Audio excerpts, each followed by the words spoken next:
All right, welcome everybody. So good to have you. Mary, can I invite you to go ahead and shut those doors? That way noise from the front desk doesn't filter down this way. Now that I've got so many of you here, we're going to pass the offering plate.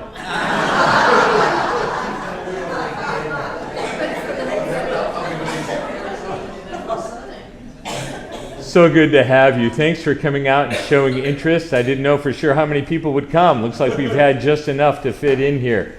And on behalf of all of us that traveled overseas, thank you for our prayers. We certainly needed them. I'll tell a little bit of the story, but what a marvelous, marvelous adventure we had together. We advertised for this trip just about a year ago.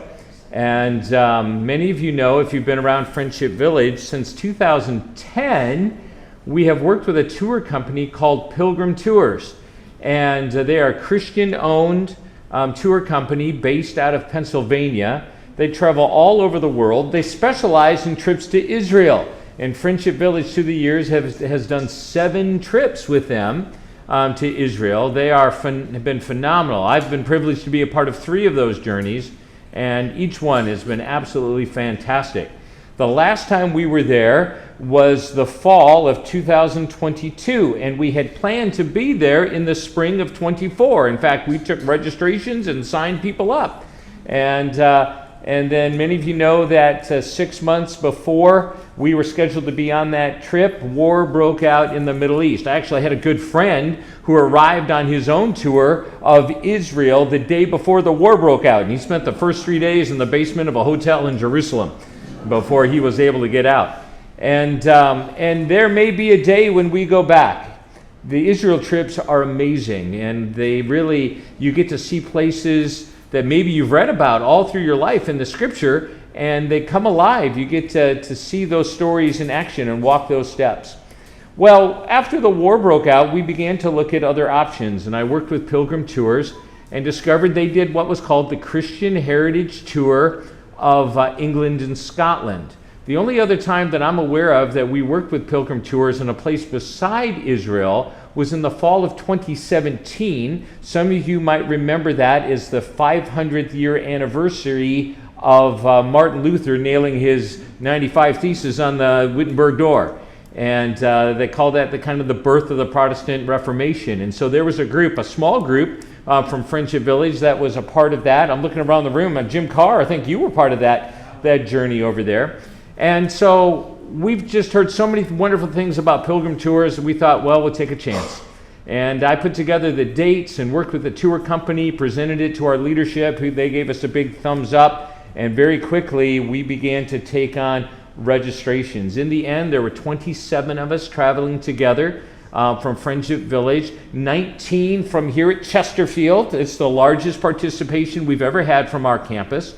13, 14 residents, the rest of us staff or family members, spouses or a daughter. Mary, his daughter, went with her. And then 7 from Sunset Hills.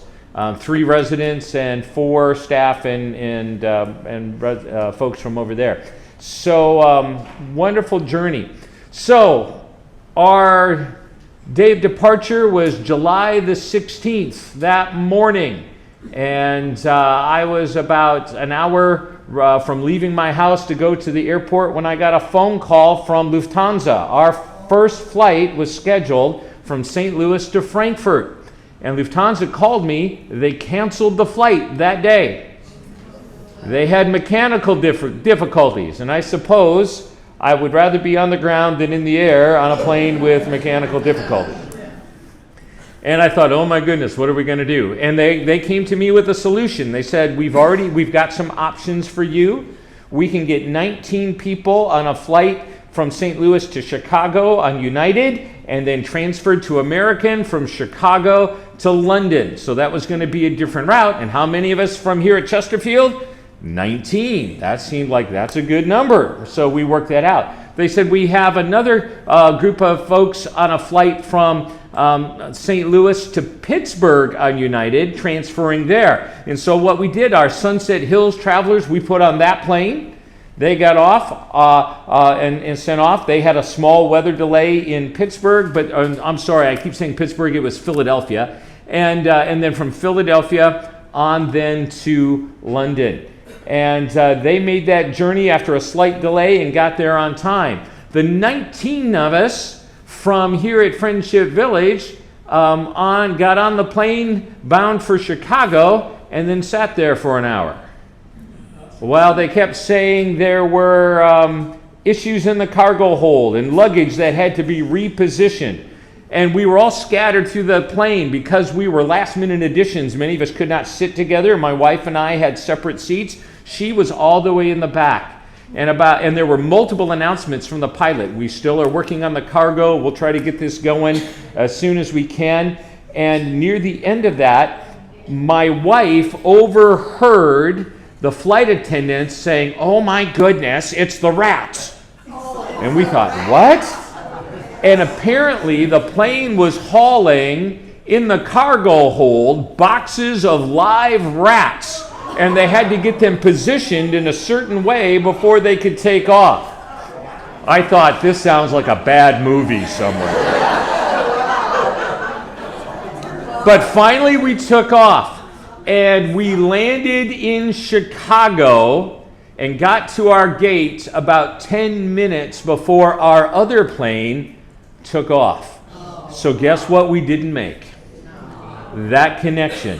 So, first day of the journey, surprise, we're in Chicago. Now, our flight out of Chicago was supposed to be at 8:15 at night.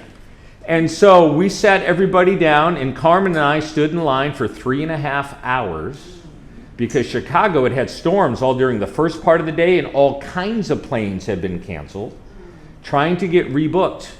And they finally got us rebooked for 24 hours later on the next flight on American from Chicago to London, but it wasn't until 8:15 at night. But it took us 3.5 hours to get everybody processed for that. And then guess what we had to find?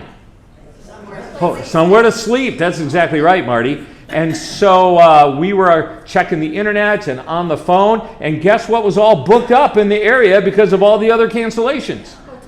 And so finally we found a place in the city. We got everybody to a place. I laid my head on the pillow at 2:30, and I think by 2:35 I was asleep. But that allowed people to sleep in. The hotel graciously gave us breakfast. It turns out we were within short walking distance of the Chicago Bean. So what did we do? We ate breakfast, marched everybody down, took our pictures. We could have gone on a tour of Chicago. Here's the problem. Everybody had their carry-on luggage, so I didn't want to walk everybody around with their luggage. By the way, guess where all the checked bags were? Still at the airport. So lots of people didn't have change of clothes or a toothbrush. Finally, we got on board that plane and we were off to London. So day 1 and 2 was all about getting there. Day 3, we made our arrival. That is our bus that eventually picked us up. Everybody arrived safe and sound, a little disheveled in London. Now, our bus tour started the day before. So there were our Sunset Hills folks and 20 others from the public started the day before we got there on their journey. Pilgrim Tours arranged for another bus and a different guide to pick us up, get us to the hotel, and reconnected to the main tour. So that took a little bit of time. We lost a little time at the airport because as we went to load the bus, one of our pieces of luggage seemed to be missing.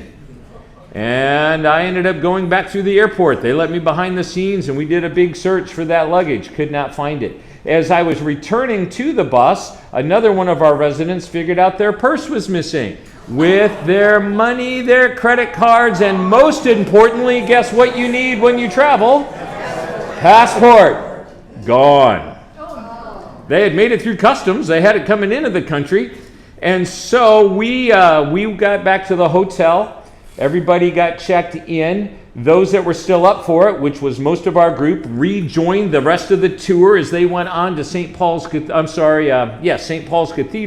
while my wife and I and our resident with the last passport learned how to use the London Underground train and went right back to the airport.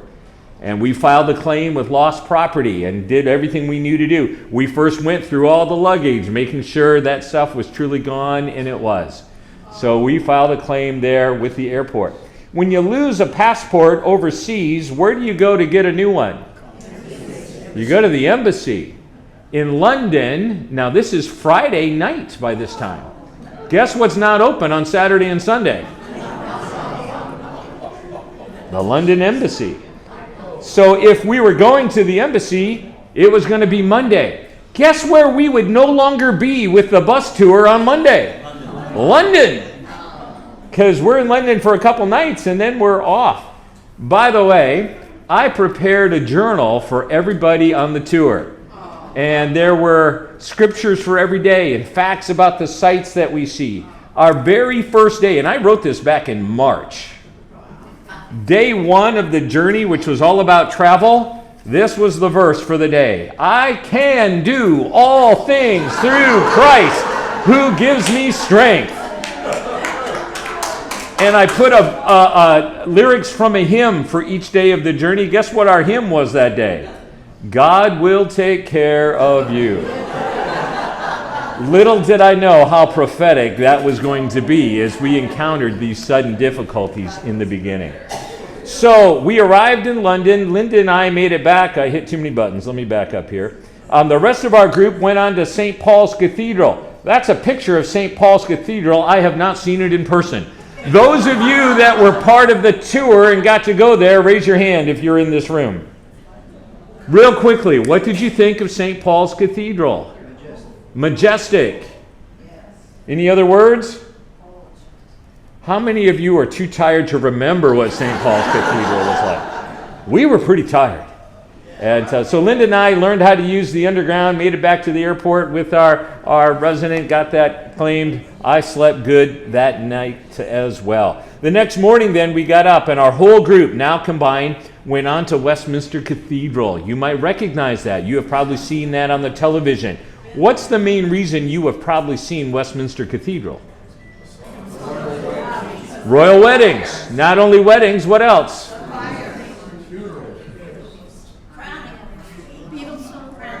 Crownings, coronations. Most recently, King Charles crowned there at Westminster Cathedral. And so one of the things that we saw not long after, that woman pointing there, that's Liz. She's our English tour guide. She was wonderful, incredibly knowledgeable. To me, she seemed like the quintessential English woman. Like anything you would picture, it was her. Her little mannerisms and quirks and expressions. And she was a wonderful guide. She's pointing out to us the coronation chair. That chair, since like the 12th century, is what a king or queen will sit on when they are crowned. They move it into position. Today, they keep it behind bars. It used to have what's called the Stone of Destiny. During the Scottish unification with England, the Stone of Destiny was moved to Westminster Chapel, and it was built into that chair.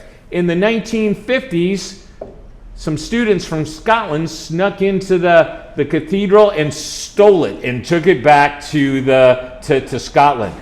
If you want to see a wonderful movie about that, it's called The Stone of Destiny, and you can watch it on Amazon Prime. My wife and I just watched that again the other night after our journey as we thought through. Today, when a king is crowned, they move that chair into position. They get the stone back from being on loan to Scotland. They place it there underneath. Do you know why they do that?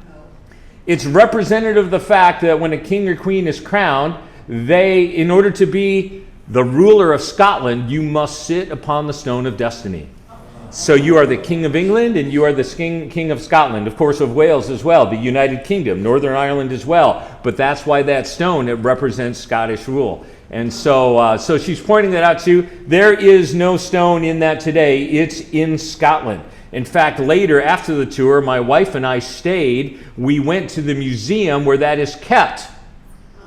And a week before, some kids broke in and caused some kind of damage. The exhibit was shut down. So I have a picture of a sign that says the Stone of Destiny. I didn't get to see the stone either. So we spent that time at Westminster Cathedral. You can see there are many people there. It is a large place. It's really massive. There are all kinds of folks there. There is a tomb, kind of like our tomb to the unknown soldier. There's a tomb for that in the floor for British folks there, and it's marked. And you see people standing off like in the center there in the back in red. They're making sure nobody interferes with that. And there are all kinds of tombs and memorials built into the floor in various aspects of that cathedral. There's some other shots, some of the side wings, incredibly ornate, beautiful glass, really an amazing place to be. We left Westminster Cathedral in the rain, and we went to a riverboat ride on the Thames River. And so you see many of us standing there in line for that ride. We were on that boat for about an hour as it took us up the river and back, pointing out many of the sights. There were several hundred people. It was a large boat, all kinds of tourists on that. That picture is through the glass looking at the Elizabeth Tower. You and I better know it as Big Ben. The Big Ben is actually the bell at the top. But that's how we commonly refer it. And of course, the Parliament Building. And there were many sights along that we got to see. The local guide was excellent, told all kinds of stories as we traveled there. From there, then we had some time, we got off that boat after about an hour, and we went to the London Eye. Do you know what the London Eye is? You see that now in all the skyline of London, that big round Ferris wheel seems like an inadequate term for what the London Eye is. It is massive. And we all got to ride that. It takes about a half hour to do a revolution around. We got everybody there, and that's inside one of those little capsules as we go around, and you get to see the wonderful features of London. It was a rainy day, and yet it was wonderful to see that. You can see I'm looking out of my capsule at some of our other group members in another capsule there, taking their picture as we go around. And then it's kind of a rainy picture of the rain on the glass, but then again, there is Big Ben and the river and the Parliament Building as we're looking at it from the London Eye. As we moved into the afternoon, the day did begin to clear, and we went to the Bridge of London and the Tower of London.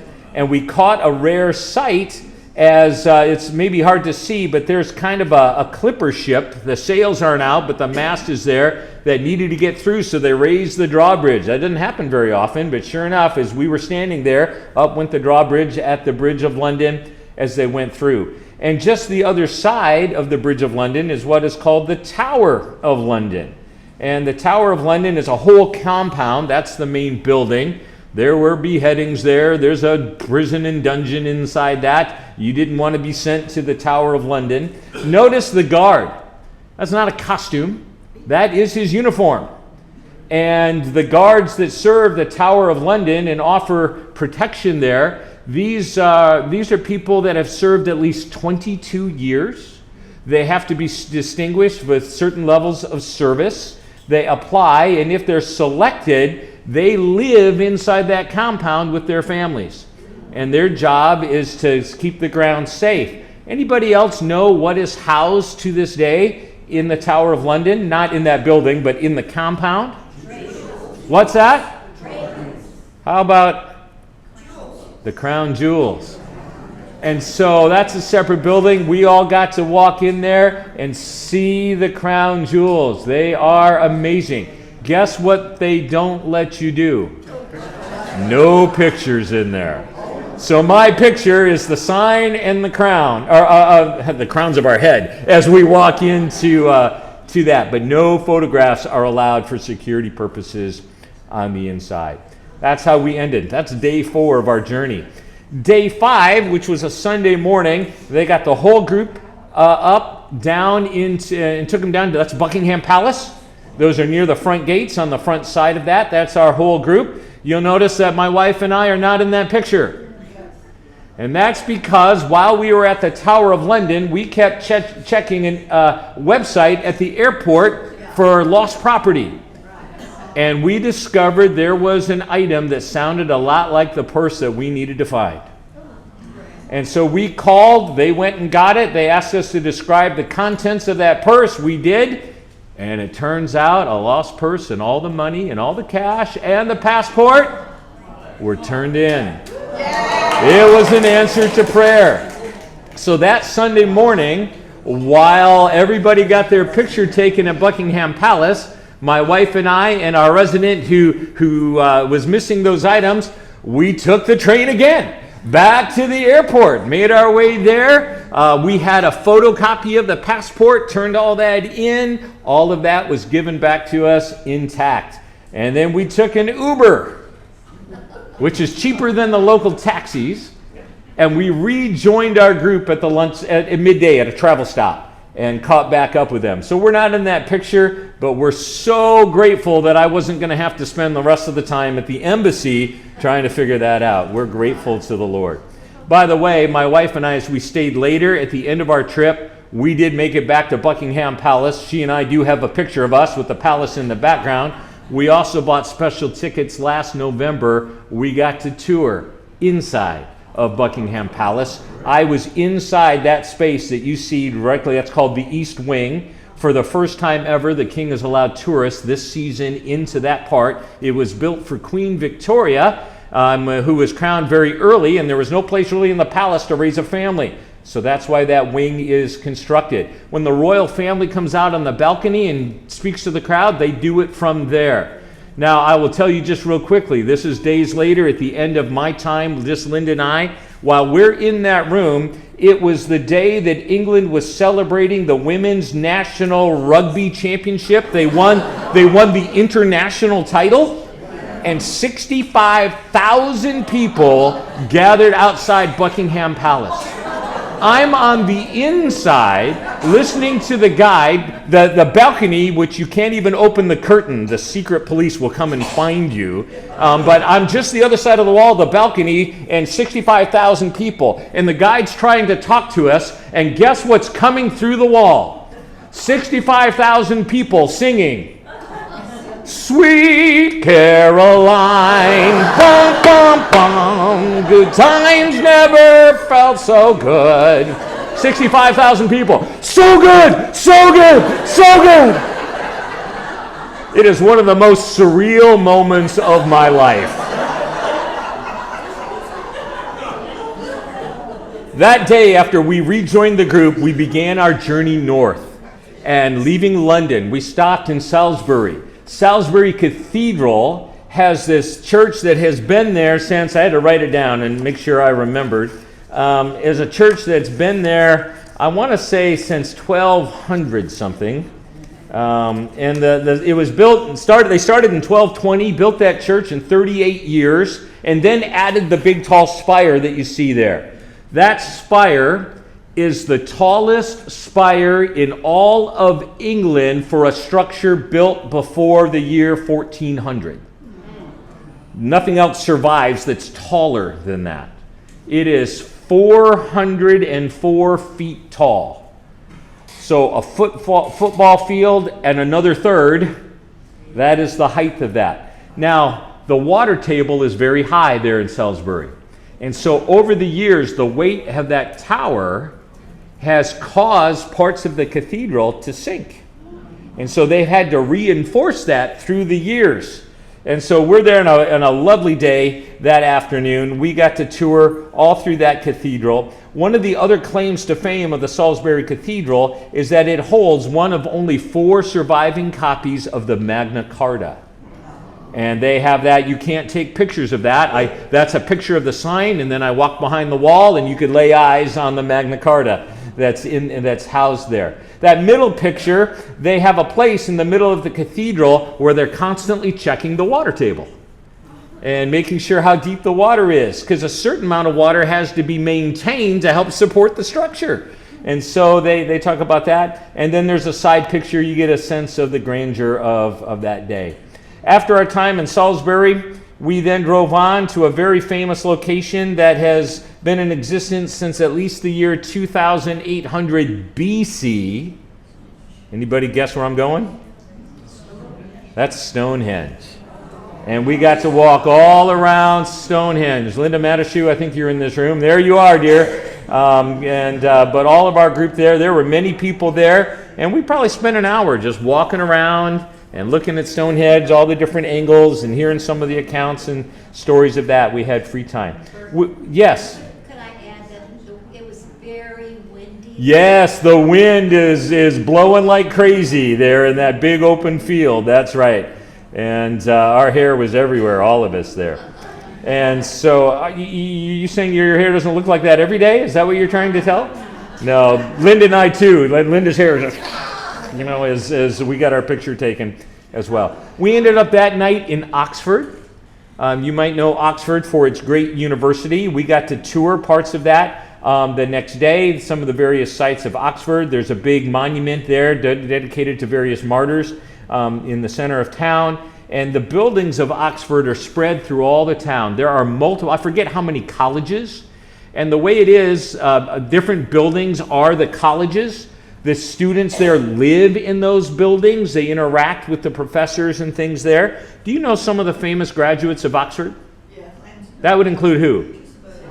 C.S. Lewis is part of that. J.R. Tolkien also taught at Oxford. Lewis taught at Oxford and Cambridge.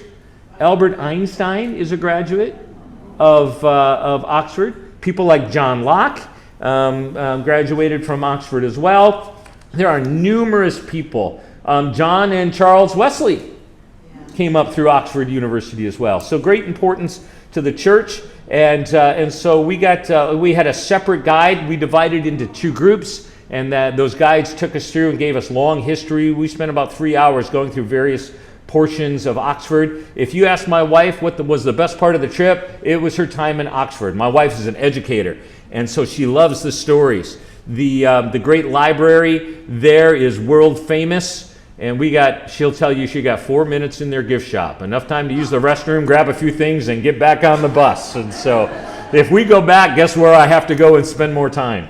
It's there in Oxford. And of course, I'm just giving you a few pictures. There are all kinds of places that we stopped. And of course, there's a group photo that Zach Zook took in front of one of the main buildings. When students graduate, the other side of that is a meeting room where they get all the graduates ready, and then they cross over to an auditorium that holds 1,200 people on the other side. And these are old, ancient buildings. We then left Oxford and traveled to Stratford upon Avon. Avon is an English word that means, anybody know? Well, it's where Shakespeare is from, but Avon is their word for river. Stratford upon the river, Stratford upon Avon. And of course, their big claim to fame is the home of Shakespeare. Now, that first shot there on the left side is just kind of a big, long pedestrian area. Lots of shops, lots of restaurants. We had free time to visit those shops and catch some lunch. But then we did do a tour of Shakespeare's home. That is his home. Now, he had another much larger house that he lived in. But I think it was his mother-in-law lived in this other house. He owned it. And then after she passed, he kept it. But it became a tavern. And for the next 250 years, that was an active tavern in Stratford upon Avon. Its claim to fame, owned by Shakespeare. Nobody else lived there after Shakespeare's time. It was a tavern all of that time for 250 years. The last owner of the tavern passed away, and the house went up for auction.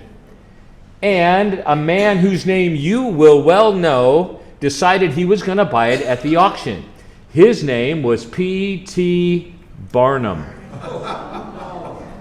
And his desire was to buy it at auction, tear it down piece by piece, bring it over to the United States, and take it on parade. City after city, everybody could come and see the house of Shakespeare. And as we heard the person in the room tell us about that, my wife went, "Oh no," in her American accent. And the guy looked up and said, "Thank you very much for saying that."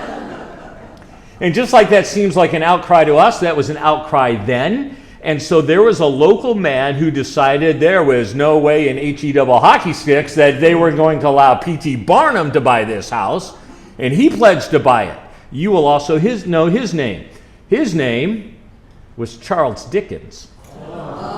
And he agreed that he would buy the home of Shakespeare. They expected it to go off at auction for about £1,000.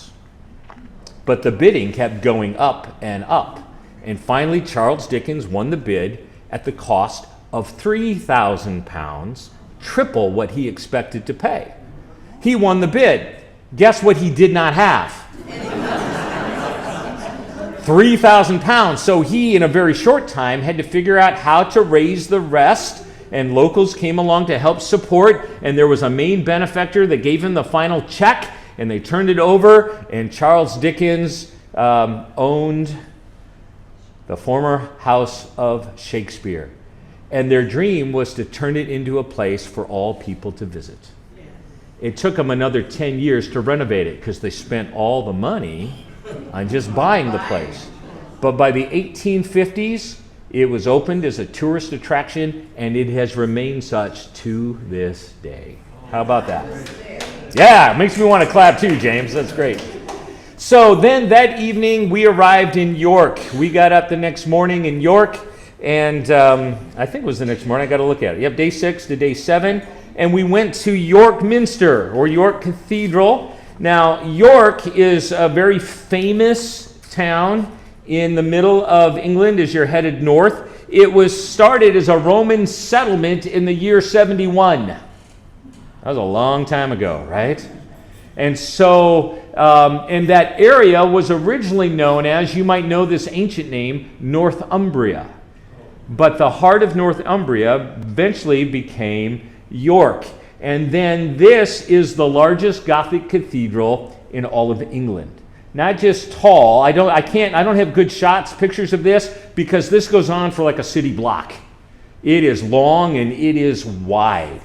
And we didn't go inside. You could have. They gave us free time to explore York. And so our group was there around lunch, and so we went through there. And so that's a picture of the York Minster and some of the areas around it. They did walk us down to a place called the Shambles. If something is the Shambles, what do we mean by that? It's all chaos and disorder. But that term has come to us because of this location in York. This area was called the Shambles, and this particular region was full of butcher shops. And they would butcher animals, and the meat would hang, and the blood would run down the streets. And it was a chaotic mess. But the Shambles was the name of this area of shops. But because of the chaos ensued, it impacted English language to this day. That has become a term that we use, but this is where it is sourced. It is a very crowded area. I'll give you an example of that crowd. And you can see we are wall-to-wall people trying to make our way through the Shambles. And there were all kinds of shops. There was various lunch places. And my wife and I stopped at a little place along there. And this was our appetizer for lunch. Anybody know what that is? That's a Yorkshire pudding. You and I think of pudding, and we think it's made by Jell-O. But pudding, it means a lot of different things. You can have pudding that's a meat. By the way, many of our breakfasts at the hotels were standard full-fare English breakfasts that consisted of scrambled eggs or fried eggs, stewed tomatoes, mushrooms, help me, residents, other things that were on that buffet, sausages, English bacon, which is more like ham. It's not like what you and I think of as bacon. They will call it bacon. And often a blood pudding, which was a round piece of fried meat, very dark in color. It doesn't taste half bad. You just got to get it out of your head what it's full of. And so that was just about every day. If you wanted that for breakfast, you could have that, along with croissants and pastries and toast and other things. So a Yorkshire pudding is a bread dough that's baked in the oven. It is usually baked underneath a dripping pan at the same time as the meat. Bert, don't forget the baked beans. Oh, that's what I forgot, Gene. That's exactly right. Gene, you're from, is it Bristol area? Did I have that right? Where are you from in England? Yorkshire. Oh, you're from that Yorkshire area. And so, yeah, every breakfast, there's baked beans that you can have be a part of. And by the way, if you are really into it, there's what they call brown sauce that you can open up and put over everything as you eat it. It's actually pretty good. I was surprised. Jim? York is a walled city too. Yes, it is. It is a walled city, and the parts of that ancient wall are still there, surrounding that city. So a Yorkshire pudding, and this particular one, I had Yorkshire pudding a couple different places, but there in York they put onion in the bottom, and then you pour a gravy. It is surprisingly quite delicious.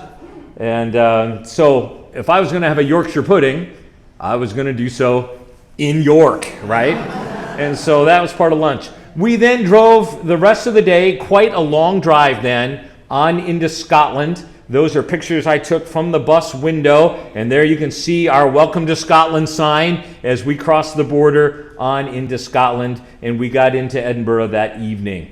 And then the next morning, my wife and I got up and did a very early walk, about 6 o'clock in the morning. Just around the corner of our hotel was a little hill. Now this is city, but suddenly there's this hill and trees and very steep kind of climb, lots of steps and quite a slope. This angle doesn't really show you how steep that was. There's a place called the Dugald Monument, and as you get up there, you get this wonderful panoramic view of all in Edinburgh. So as I took out, I zeroed in on a clock tower, and you can see Edinburgh Castle. They're kind of in the middle at the top. It's very high on a hill there in the midst of Edinburgh. That's as I look out, and I look down at my feet, and there's a whole patch of thistle. So I took those two shots within seconds of each other, one looking out and one looking down at my feet. The Scottish thistle, of course, is a great symbol for them. They will tell you a story about a time of battle when the English were approaching the Scots and trying to sneak up on them at night, only to step through a thistle patch and cry out, and the cries alerted the Scots, who rose and fought off the English and sent them running. And so they will credit the thistle as the salvation of Scotland. And so that's why it's a great symbol. Oh, I'm looking at it. You can't see it. Excuse me. There it is. So the picture that I'm looking out, and then down at my feet, those same shot taken within seconds of each other. That day in Edinburgh, then, we went on into the old part of the city, which is, if you have read the Harry Potter books, J.K. Rowling wrote the beginning and most of those books while she was in Edinburgh. And when you look around that, it looks like you're on Harry Potter set the whole time. The Gothic nature of those buildings, it's very unlike other places that you see in England or Scotland, at least that I saw. A very magical, majestic city. So there we are down in the heart of the city, and we are headed toward the house of John Knox. John Knox is the great Scottish reformer, led the Reformation movement in Scotland. He started off as a Catholic priest, but he became good friends with some leaders in the Protestant movement, one of them who was beheaded and burned at the stake for heresy. And John, that didn't sit too well with him. And so he rejected his Catholicism. And they didn't think of it. It wasn't like you reject Catholicism because of Protestant. The whole movement was new, right? And he thought there's just got to be another way to do this. He ended up banished for a while. He ended up in Geneva, met with John Calvin and some others, learned a different way of doing church, eventually would bring that back to Scotland. This is, we're headed to that building with all the scaffolding. This is the house of John Knox. As you walk in, there is a plaque to him. You'll see, if you can't read it here, this plaque on the side says, John Knox, and this is the famous quote about him that was said from the time, John Knox is able in 1 hour to put more life in us than 500 trumpets continually blasting in our ear. He was a powerful, powerful preacher, but he was also the reluctant preacher. He came to preaching later, reluctantly. He was actually in St. Andrews, where we will see later that he preached his first sermon to great impact. Outside of his house, you can see there inscribed in Old English, can you see what that says? Love God above all and love your neighbor. The phrase will continue around the corner on the other side of the building. Here's a famous portrait of John Knox. As you go through his house and go through the different levels, you see the different things. You get to the end of that. They have a little outfit you can put on and get your picture taken. So, Janet, you're here somewhere, aren't you? Yeah, there you are. So I think Zach took that picture. So there's Janet dressed up like John Knox. And not to be left out, here's another guy. From there, then, we went to St. Giles Cathedral, which is in walking distance. John Knox ministered for a time in that church. It's one of the great Gothic churches of Edinburgh. Very, very crowded, very ornate. And we got to walk through parts of that. Incredible ceilings. The stained glass is amazing. And so I just have a few shots for you there as you kind of see some of the side wings and the great Gothic nature of that. I took the picture of that piece of stained glass. Zach Zook looked up at the ceiling and took the other shot that you see there. That's the ceiling and the main part of that cathedral. After our time at St. Giles Cathedral, we got some free time to walk around, and people split up to do lunch and different things.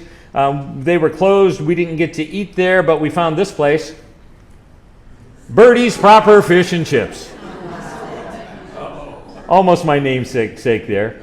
And then some of the other shots there that's just across the street from our hotel. That's actually another hotel with the flags outside. There is a statue of Wellington there. Wellington is the one who led the forces, English and Scottish forces against Napoleon. There were great Scottish men that formed battalions and fought at Waterloo, Quatre Bras. That's part of my family story. My great-great-great-great-grandfather, John Campbell, was part of the 42nd Regiment. They are known today, you would know them maybe by this name, the Black Watch, and men of Scotland that banded together and helped to defeat Napoleon at Waterloo. And so they have great reverence for Wellington, and that just a block down from our hotel is a great statue of him there as well. The next day, we went on to Stirling Castle. And a great castle, not a functioning castle, but one that you can tour, very much intact. It's high on a hill. There are cliffs on three sides of this castle, only one way to approach it.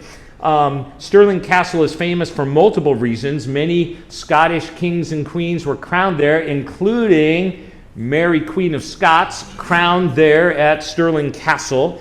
In later years, governed by one of my namesake in my family clan, and Archibald Campbell was the governor at Stirling as well. So many Scots were crowned there. It's a large compound inside, and we got to tour various aspects of that compound. There we are listening to our tour guide. There are lots of other people around as we went through various aspects of that castle. Parts of it have been redone with tapestries from the time, some of that recreations. We got to see where the open chambers were like, what the bedrooms were like, different places where they lived and conducted castle business there in Stirling. You go outside, you can see kind of the sense of the view from there. You're way up high. There are ramparts with cannons that are all around this castle, and really quite stunning.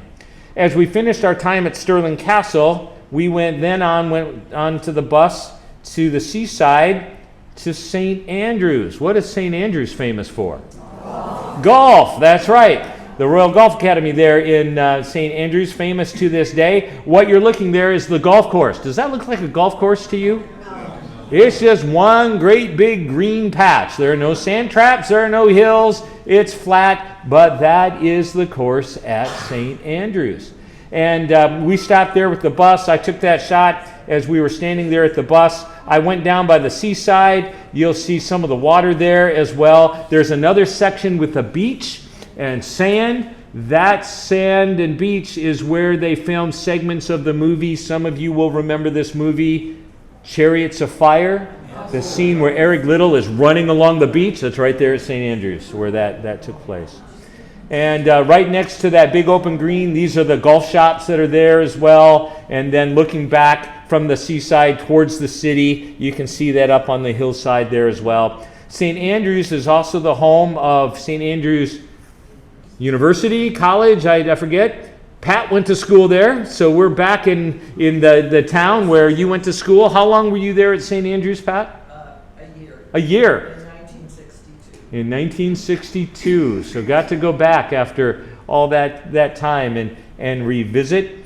And St. Andrews is also the home of Trinity Church, where John Knox preached his first sermon. And some of our folks, I think, got to go inside. Paul, Judy, did you guys get to go inside that, I think? I knew you were headed that way. By the time I got back there, they had closed for the day. And so I didn't get inside. But notice all the beautiful flower arrangements along the fence goes all the way around. Absolutely stunning. That was our last day of tour. We went back to the hotel at Edinburgh. We were up at 2 in the morning putting our luggage outside of the door for the porters to take down to the bus. We were at the bus at 3 in the morning, made our journey to the airport, got everybody checked in by about 4. Linda and I said our goodbyes to everybody. They went off to their gate, and she and I sat for a couple hours in the airport and waited for the rental car place to open for she and I to continue our journey for another 5 days. Yes, I did drive a stick shift through narrow roads in Scotland. And I will tell you, with the stick shift on the wrong side and the steering wheel on the wrong side and the lane on the wrong side. Isn't that arrogant of me to call it the wrong side? And I'll have to tell you that adventure. But overall, day 10 then was all about the return back to Friendship Village. And of course, so many absolutely wonderful memories and stories, and just so many things that we got to be a part of all through that time. Questions or comments? And by the way, Mary's got a microphone because this is going out on 2493. We are recording. I'll do a little bit of editing, and then we'll show this on channel 2493 multiple times for people to watch it. But if you have a question or a comment, we want to make sure that whoever watches the recording later can hear you. So let us bring you a microphone. Comments, questions? Right here. Pat, they're bringing you a mic. I just want to share with everybody, I put on a Fitbit or a pedometer when I left Friendship Village. I didn't turn it off except for the night until the time we came home. That was 57,000. Okay, the steps we took on that trip, or I did anyway, 57,967 steps. That's a lot of steps. When I calculated mine from my Fitbit watch, we walked somewhere most days between 5 and 6 miles every day throughout that journey. And I ate well, and I didn't put on a single pound. Can you imagine? I'm not even sure how that happened. Yes, right here, Jean. But you talked about Westminster Cathedral. Yes. It's Westminster Abbey. Yeah, actually, you're right. Thank you for correcting. They do call it Westminster Abbey. That's right. I think of them generally as cathedrals, but you're absolutely right with that. Westminster Cathedral is a Catholic RC. Yes. Westminster Abbey is the place of coronation. Sure. Thank you for that correction. Judith. Did you eat the haggis? Did I eat haggis? So here's the answer to that. During our time with the Friendship Village portion of that tour, I did not eat haggis. However, during the days that followed, 2 nights, my wife and I stayed at a bed and breakfast, and I got to pick the items that were fixed for me. So I included in my breakfast that day haggis. And what they brought to me was, it looked a lot like the blood pudding. It was a round slab that had been fried in a pan, and I ate it, and it was better than I expected. That is not the same as saying that I would order it again, but it was better than I expected, and I probably ate 2/3 of it, so go Bert, right? And got down. What is it? So a haggis is a combination of liver and other entrails put together, traditionally served in a sheep's bladder. And I don't know that this had the sheep's bladder, but it was, and years ago they would fix that, and the ladies would take that and fling it out to their men in the fields, and that was their lunch. But I ate it as a breakfast. I also went to a pub, Judith, the night before, and they had fried haggis balls on the menu. So I thought, where else am I going to go and get that? I also got that. and all that fried dough helped that haggis go down. So, yes. Hey Bert, don't forget about Benson's Restaurant. Yeah, that's right. At one of the restaurants when we were in Stratford-upon-Avon, Susie and others stopped at a place called Benson's. Of course, Susie's last name is Benson, and when they found out, they let her keep one of the menus. And so Susie's going around telling everybody she owns a restaurant in Stratford-upon-Avon now. It was I told him I bought a restaurant, so I'm not coming back to work anymore. That's right. By the way, your retirement final? The end of the month. End of the month. And so she's about to, congratulations to you, Susie. Anyone else here? Question, comment, thought? Jerry, let him bring you the microphone here, sir. Right here. President Trump has a golf course over there. Yeah, it's in Aberdeen, which is not far from St. Andrews, actually. And he was there while I was in Scotland. I will tell you the Scottish are generally not real excited about that. However, the golfers will tell you that his course is amazing.